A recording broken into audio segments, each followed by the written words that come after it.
Okay, so His Excellency held a number of meetings and received a number of guests.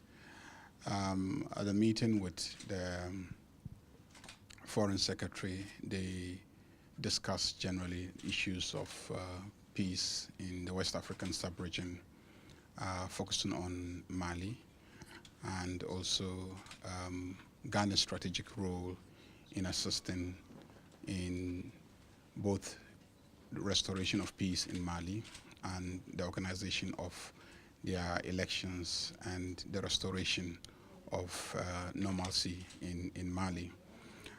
This morning's breakfast meeting with the Lord Mayor of London focused on what kind of support can be given for the development of Accra and Ghana as an international financial center, and then also how we could help small and medium enterprises develop in Ghana, and what sort of partnerships can be forged with United Kingdom SMEs in terms of accessing capital and other resources that can help the SMEs in Ghana to develop. And yesterday, there were also discussions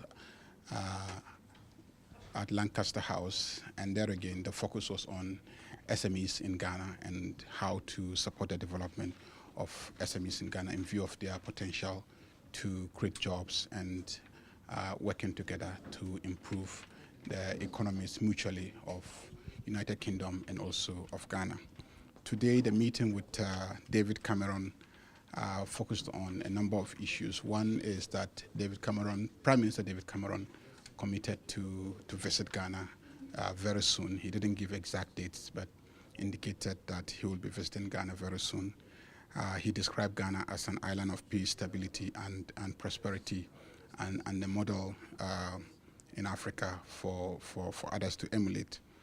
He also focused on a number of security issues, especially the situation in Mali and Ghana's potential leadership role in trying to resolve the Malian situation. In addition, they also discussed investment opportunities that exist in Ghana and areas in which there could be partnership between British companies and Ghanaian companies. And in particular, they focused on the oil sector and Lonro's interest in developing a free port in the western region. And then they looked at the issues that will be the subject of the G8 summit tomorrow, which is basically the Extractive Industries Transparency Initiative and the issues of transparency in tax regimes and trade. So these are the issues. His Excellency also touched on the issue of deficit budgetary support. So basically these were the issues that were covered during the meeting with Prime Minister David Cameron. Chief, was any specifics as to what you mentioned about the Galamsey? Not Galamsey, Freeport, the development of Freeport. Yeah. No, there was no discussion of Galamsey. You are carrying the Galamsey from Ghana. You are carrying the Galamsey from Ghana, yeah. What is entailed in the development of freeports in the Western? What is entailed? Because of the oil fund and increased activities in Ghana, a free port will provide infrastructure mostly for repair of ships and other infrastructure around there. As we speak, in the whole of the West African sub-region, there's no such facility, and they will have to go as far as South Africa, Cape Town, for those services. And looking at the fact that most of the countries along the sub-region are finding oil and therefore have to develop the oil, there will be a lot of movement of ships there, and therefore you'll need a strategic place where you can carry out repairs and maintenance and provide other services. And this has the potential to create a lot of employment opportunities and also create a new growth pool around that in the Western region. And His Excellency the President has committed to forge a partnership between Ghana and loan role for the development of this free port. And Honorable, just one question. I just heard about David Cameron, the Prime Minister, who will be coming to Ghana for visit. How true is that? Yes, he committed to visiting Ghana, and he said soon. He didn't give exact dates, but said he will visit Ghana and he will do that soon. Sorry, how we've is already- the Ghana maritime laws enacted, or have we had any proper maritime laws in case there is oil spillage on our seas to make the oil companies clear up their mess and compensate those whose life depends on the waters, the territorial waters of Ghana? Yeah, we have rigorous environmental legislation that deals with issues like that.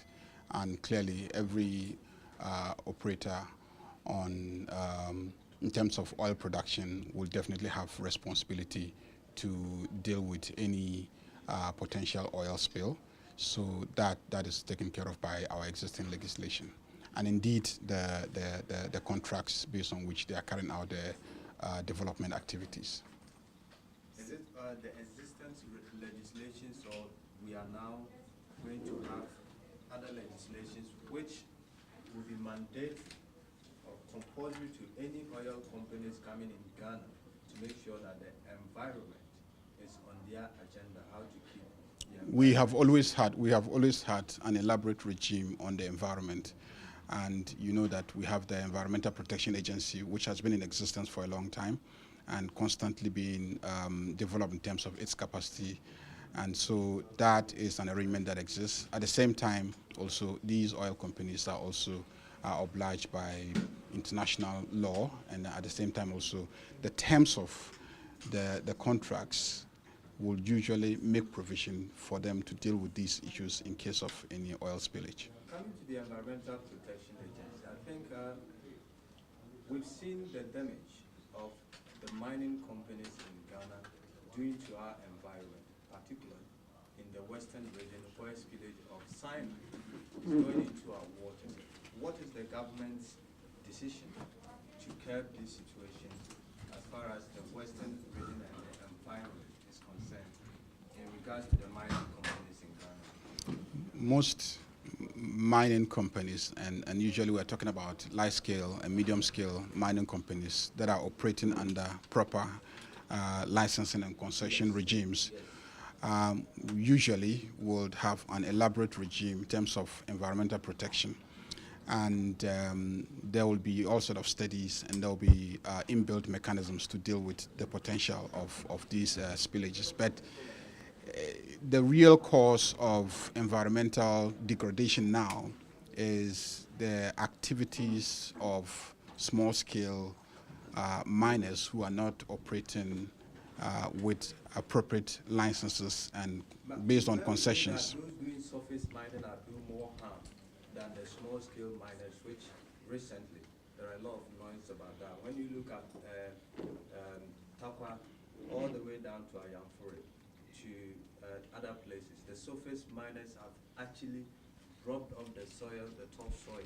Yeah, any of those companies will also usually be bound to carry out a reclamation program.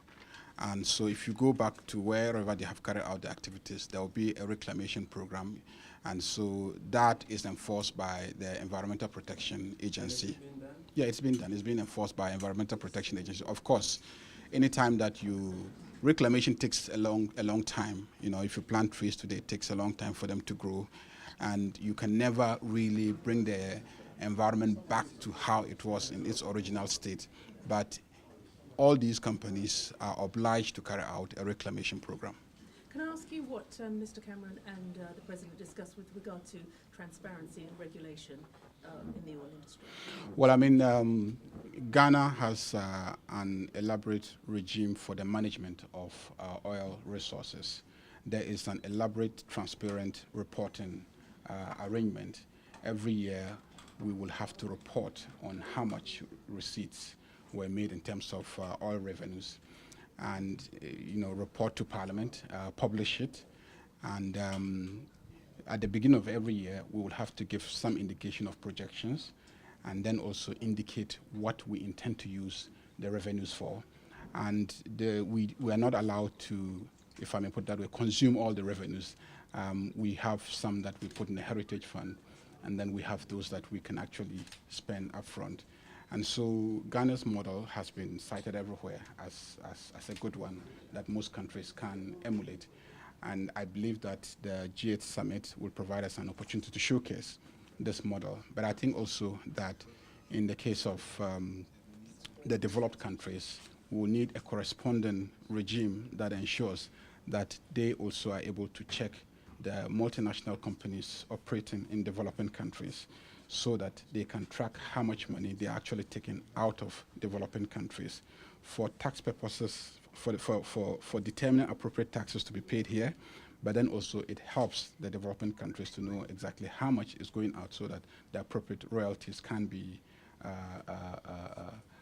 determined and paid to the developing countries. Before you go, you made mention of tax purposes. The multinational companies or corporations in these countries, the so-called advanced countries, are ripping off people here with their taxes.